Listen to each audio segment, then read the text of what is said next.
Në Komisionin për Mediat dhe të Drejtat e Njeriut, tensionet mes mazhorancës dhe opozitës shuan sot në shtyrjen e prezantimit të projekt buxhetit të Ministrit të Shëndetësisë për vitin 2026. Kryetaria e Komisionit, Jorita Tabakur, kërkoi që dokumenti të prezantojë nga vetë ministrja Evi Sala, duke argumentuar se një material i tillë ka rëndësi të madhe dhe kërkon përgjegjësi të drejtë për drejtë nga titullarja e institucionit. Do t'i propozoj komisionit që neve të vendosim për një orë tjetër se kur ta bëjmë këtë dëgjes dhe të vi ministrja këtu për të ndjekur diskutimet e buxhetit. Nuk ka gjë më të rëndësishme se diskutimi i buxhetit. Programi i qeverisë dhe diskutimi i buxhetit janë dy nga elementët kryesor. Unë e kuptoj ngarkesën në komision, e kuptoj edhe ngarkesën e një ministre të re që ka ardhur në një pozicion të vështirë dhe sensitiv, por për të vendosur një standard në këtë komision për buxhetin do të jetë ministri. Nga ana tjetër, deputetët socialistë këmbgulojnë që mbledhja të vijonte pas planifikimit, duke propozuar që prezantimi të bëhej nga dy zëvendësministret e pranishme.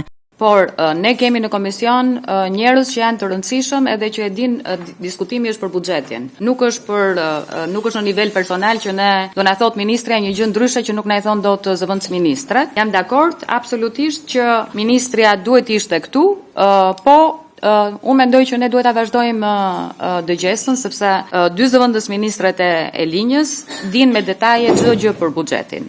Edhe zonjat besoj që e din që janë zëvendësministre dhe nuk e zëvendësojnë dot ministren as me prokur. E kërkon rregulloria e parlamentit. Buxheti vjen dhe miratohet nga ministrja. Jemi edhe fleksibël sepse ky parlament ka 11 komisione dhe numri i ministrave patjetër që është i limituar. Nuk e diskutoj fare që ministri i Shëndetësisë duhet të ishte këtu, por mendoj që edhe në respekt të dy zëvendësministreve dhe të drejtuesave të institucioneve duhet ta vazhdojmë. Pavarësisht diskutimeve, palët nuk arritën të gjenin gjuhë të përbashkët. Tabaku mbeti e prerë në qëndrimin e saj se ministrja duhet të jetë pranishme në komision për një çështje të tillë thelbësore, ndërsa mazhoranca refuzoi të pranojë kushtin e opozitës. Përballë ngërçit, kryetaria e komisionit vendosi të mbyllë mbledhjen duke shtyrë prezantimin e projekt buxhetit për një seancë të ardhshme.